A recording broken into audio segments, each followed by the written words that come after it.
வணக்கம் நண்பர்களே, நான் உங்க கிச்சா பேசுகிறேன். ஆனை முகனுக்கு தந்தம் தந்த மகா பெரியவா, அந்த சம்பவம் பற்றினது தான் இந்த பதிவு. இந்த பதிவு உங்களுக்கு பிடிச்சிருந்தா லைக் பண்ணுங்க, ஷேர் பண்ணுங்க, கமெண்ட் பண்ணுங்க. மறக்காம பெல் ஐகான் கிளிக் பண்ணுங்க, சப்ஸ்கிரைப் பண்ணுங்க. கோவில் நகரம் எனப்படும் திருக்குடந்தையை காசி கஷேத்திரத்தை விட வீசம் அதிகம் கொண்ட தலம் என்று போற்றுவர். அதற்கு காரணம் இங்கு அருள்பாலிக்கும் ஸ்ரீ பகவத் விநாயகர். கும்பகோணம் மடத்து தெருவில் கிழக்கு நோக்கி கோயில் கொண்டிருக்கிறார் இந்த பிள்ளையார். பன்னெடுங்காலத்துக்கு முன்பு இந்த தெருவில்தான் காவிரியின் கரைப்பகுதி இருந்ததாம். பின் அகண்ட காவேரி தன் அகலத்தை குறைத்து கொண்டு ஓடத் துவங்கியதாக சொல்வர். தற்போது இங்கே கோயில் தனியாகவும் பகவத் படித்துறை என்பது தனியாகவும் அமைந்துள்ளது. வேதாரண்யம் என்னும் ஊரைச் சேர்ந்தவர் பகவர் முனிவர். இவரின் தாயார் நீண்ட காலமாக நோய்வாய்ப்பட்டு படுத்த படுக்கையாக கிடந்தார். ஒரு நாள் தன் மகனிடம், நான் இறந்த பிறகு என்னுடைய அஸ்தியை ஒவ்வொரு தலத்திற்கும் எடுத்து செல்வாயாக. எந்த தலத்தில் அஸ்தி புஷ்பமாக மாறுகிறதோ அங்கே கரைத்து விடு, இதுவே என் கடைசி ஆசை என்று சொல்லிவிட்டு மறைந்து விட்டார். பகவர் முனிவர் தாயாரின் இறுதி காரியங்களை முடித்தார். இந்த அஸ்தி காசியில்தான் பூக்களாக மாறும் என நினைத்தபடி யாத்திரைக்கு ஆயத்தமானார். அஸ்தியை சிறிய பானை ஒன்றில் வைத்து கட்டி கொண்டு சீடர்களுடன் புண்ணிய ஸ்தலங்கள் தோறும் சென்றார். திருக்குடந்தை வந்தவர் காவிரியில் நீராடினார்.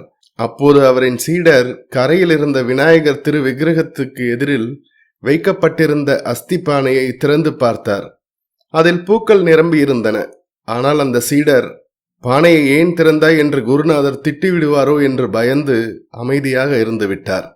பிறகு குடந்தை தலத்தில் இருந்து வழியில் உள்ள ஸ்தலங்களை தரிசித்தபடி காசியம் பகுதிக்கு சென்றார் முனிவர். அங்கே சென்று பானையை திறந்தபோது அதில் அஸ்தியே இருந்தது. அதை கண்டு சீடர் அதிர்ந்தார். குருநாதா, என்னை மன்னியுங்கள். திருக்குடந்தையில் காவிரி ஆற்றில் நீங்கள் நீராடிய போது அஸ்தி கலசத்தை திறந்து பார்த்தேன், பூக்களாக மாறியிருந்ததை கண்டேன் என்றார். அதை கேட்ட முனிவர் உடனே திருக்குடந்தைக்கு திரும்பினார். காவிரி ஆற்றங்கரையில் இருந்த விநாயகரின் சந்நிதிக்கு முன்னே அஸ்தியை வைத்து மனமுருக வேண்டினார். பிறகு அஸ்தி பானையை திறந்து பார்க்க உள்ளே பூக்கள் நிரம்பியிருந்தன. அதையடுத்து காவிரியில் நீராடி உரிய கிரியைகளை செய்து முடித்தார். இதனால் காசியை விட அதிகம் வீசம் கொண்ட கஷேத்திரம் என்பதை உணர்ந்து சிலிர்ப்புடன் வழிபட்டாராம் முனிவர். அஸ்தியானது பூக்களாக மாறிய காவிரியையே பகவத் படித்துறை என்றும் பகவர் முனிவர் வழிபட்டதால் இந்த கணபதிக்கு ஸ்ரீ பகவர் விநாயகர் என்றும் பெயர் அமைந்ததாம். இங்கே ஸ்ரீ பகவர் முனிவருக்கும் அவரின் சீடருக்கும் விக்கிரகங்கள் உள்ளன.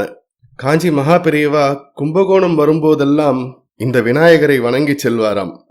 1952 ஆண்டு காஞ்சி சங்கர மடத்திற்கு சொந்தமான சந்திரமௌலீஸ்வரன் எனும் யானை திருவீசநல்லூரில் இறந்தது. அப்போது காஞ்சி மகா பெரியவா யானையின் 2 தந்தங்களையும் ஸ்ரீ பகவத் விநாயகருக்கு அளித்து வழிபட்டார். சங்கடஹர சதுர்த்தி, விநாயகர் சதுர்த்தி முதலான வைபவங்களில் ஸ்ரீ பகவத் விநாயகருக்கு அந்த தந்தங்களை கொண்டு அலங்கரித்து வழிபடுவது வழக்கமாம். மார்கழியில் சிறப்பு பஜனை, சங்கடஹர சதுர்த்தியில் தங்கக்காப்பு அலங்காரம், விநாயகர் சதுர்த்தி முன்னிட்டு 10 நாட்கள் உற்சவம் என அமர்க்களப்படும் ஆலயம். அப்போது ஸ்ரீ பகவத் விநாயகருக்கு கொழுக்கட்டையும் அருகம்புல் மாலையும் சமர்ப்பித்து வழிபட நன்மைகள் கைகூடும். ஜெய ஜெய சங்கர ஹர ஹர சங்கர.